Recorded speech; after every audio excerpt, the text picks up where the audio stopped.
আমার বাবা, আমার দাদা যুদ্ধে শহীদ। আমার আব্বারা 7 ভাই, 4 জন মুক্তিযোদ্ধা। আমার দাদারা 19 জন, 11 জন মুক্তিযোদ্ধা। আমার পরিবারে 47 জন মুক্তিযোদ্ধা। আমার মা মুক্তিযুদ্ধের অন্যতম সংগঠক। আসসালামু আলাইকুম ওয়া রাহমাতুল্লাহি ওয়া বারাকাতুহু। প্রিয় দর্শক শ্রোতা, মানে আনন্দের বিষয়, আনন্দের সাথে দুঃখের সংবাদ। বাংলাদেশের সংসদ ভবন, এখন সংসদ চলে। সংসদ একটু শুনেন সবাই।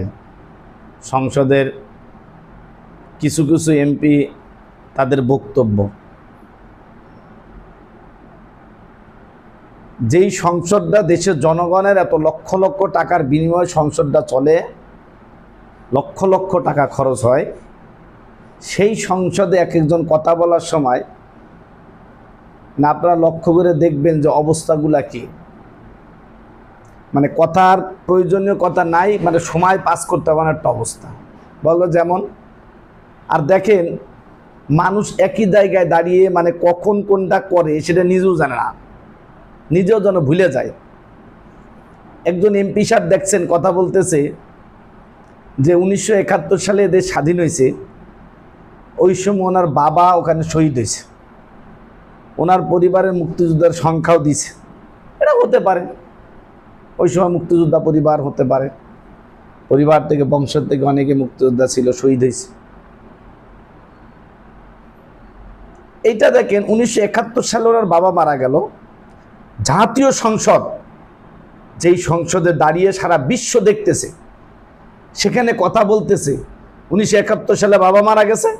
উনি নির্বাচনী করে যেই সংসদে নির্বাচন করে যে হলফনামা পূরণ করছে, সেই হলফনামার ভিতরে ওনার জন্ম তারিখ দিছে 1981 সাল। 81 সালে ওনার জন্ম, এটা আমরা দেখলাম অনলাইনে যে 81 সালে ওনার জন্ম হয়েছে, আর ওনার বাবা 71 সালে মারা গেছে। জন্ম তারিখ 10 বছর জন্ম তারিখ, জন্মদিন চুরি করা হয়েছে। এটা কোনটা কি? এটা এ কোন দেশি কথা, কি জাতীয় কথা, কি ভিত্তিহীন কথা? এই জনগণের সংসদে দাঁড়িয়ে এই ভিত্তিহীন কথা শোনার জন্য, মিথ্যা কথা শোনার জন্য মানুষ তাকায় থাকে। 71 সালে বাবা মারা শহীদ হইল, আর 81 সালে আমার জন্ম হইল। জাতীয় সংসদে দাঁড়িয়ে এই কথা, আবার সেখানে যেটা আমি পূরণ করছি সেটা প্রমাণ মানুষের আছে। এ জাতি যাবে কোথায়? এ জাতির লজ্জা কোথায়?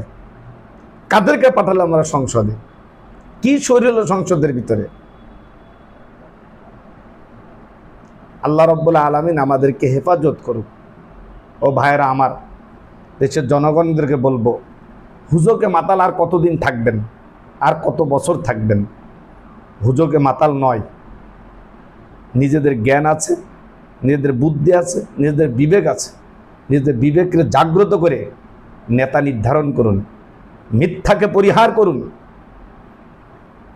সঠিক, সৎ এবং যোগ্য আল্লাহ ভীরু নেতা নির্ধারণ করুন।